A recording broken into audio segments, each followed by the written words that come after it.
બ્રહ્માસ્ત્ર ન્યૂઝમાં હું ચિરાગ બાવસર ફરી એકવાર આપનું હાર્દિક સ્વાગત કરું છું।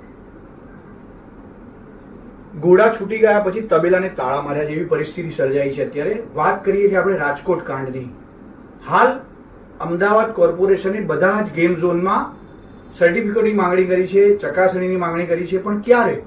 જ્યારે રાજકોટમાં આટલી દુઃખદ ઘટના બની ગઈ એ પછી શું સરકારી તંત્ર સૂતું હતું?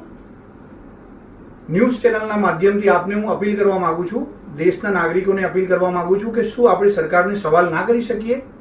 ગુજરાતમાં બનતી વારંવાર આવી ઘટનાઓથી હૃદય ધ્રુજાવી જાય એવી લાગણી અનુભવી શકાય છે।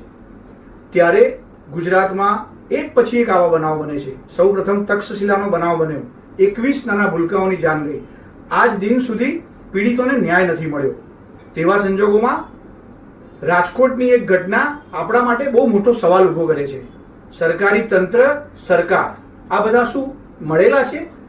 એની પાછળ જે લોકોએ કામ કર્યા, જે લોકો આમાં સંડોવાયેલા છે, શું એ લોકો પહેલેથી જ જાણતા હતા?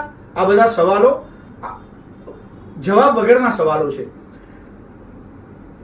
જે નાના ભૂલકાઓ આ અગ્નિકાંડમાં હુમાઈ ગયા, તેની માતા અત્યારે દરવાજે ઉભા રહીને રાહ જોતી હશે કે મારું બાળક આવશે, મારો સ્વજન આવશે, મારો પરિવાર આવશે। શું એ પરિવાર પાછો આવવાનો?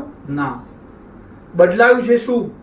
આપણે એના એ જ રહ્યા। સરકારો બદલાઈ ગઈ, સરકારી તંત્ર બદલાઈ ગયું, પણ આપણને જવાબ મળ્યા નથી। ન્યાયતંત્રને લાગ્યું કે આ માનવ સર્જિત કાંડ છે, ત્યારે ન્યાયતંત્રએ સુઓ મોટો દાખલ કરવાની જરૂર પડી। ન્યાયતંત્રએ સરકાર સાથે પાસે જવાબ માંગ્યો, સરકારી તંત્રો, સરકારી અધિકારીઓ પાસેથી જવાબ માંગ્યો કે આ ઘટનાની પાછળનું જવાબદાર વ્યક્તિ કોણ, જવાબદાર કોણ?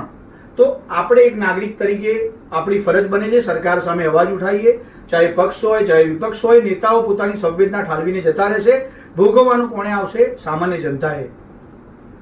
આથી હું સરકારને સવાલ પૂછવા માંગુ છું કે આ ઘટના બની એ પહેલા આના ઉદ્ઘાટનમાં ત્યાંના બ્યુરોક્રેટ્સ હાજર હતા, એકબીજાને